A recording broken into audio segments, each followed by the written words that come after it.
Hello mass, ముందుగా నేను మీ అందరికైతే sorry చెప్పుకోవాలా. ఎందుకంటే వీడియోస్ అయితే లేట్ అవుతున్నాయి. దాని రీజన్ ఏంటంటే నాకు కొంచెం కోల్డ్ అయితే ఉండింది. దానివల్ల నా వాయిస్ అయితే సరిగ్గా లేదు. ఇప్పటికీ కూడా అలాగే ఉంది, కానీ వీడియో పెట్టాలనేసి పెడుతున్నా.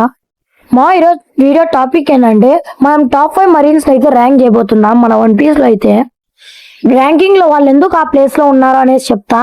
అండ్ అలాగే వాళ్ళు ఏదైనా డెవిల్ ఫుడ్ తింటే ఆ డెవిల్ ఫుడ్ గురించి కూడా చెప్తా. టాప్ 5 కుజాన్. తనైతే ఐస్ ఫుడ్ తిన్నాడు. అండ్ అలాగే తను ఒకప్పుడు అయితే అడ్మైరల్, కానీ ఇప్పుడైతే కాదు. ఎందుకంటే తను మరీన్స్ నుండి తప్పుకొని బ్లాక్ బియర్డ్ పైరట్స్ లో అయితే ఉన్నాడు. టాప్ 4 కీజారు. తనైతే లైట్ ఫుడ్ తిన్నాడు. అండ్ అలాగే తను ఎంతో ఫాస్ట్ గా ట్రావెల్ చేయగలడు, జస్ట్ లైక్ లైట్. టాప్ 3 అకైను. తనైతే మ్యాగ్మా ఫుడ్ తిన్నాడు. అండ్ అలాగే తనే ఇప్పుడు ప్రస్తుతం ఉన్న ఫ్లీట్ అడ్మైరల్. టాప్ 2 సెంగోకు. తనైతే హీటో నామి తిన్నాడు. మోడల్ డైబిట్సు, former fleet admiral. Top 1 hero of marines Monkey D Garp. తన పవర్ అయితే గోల్డీ రాజర్ పవర్ తో అయితే ఈక్వల్ ఉంటుంది.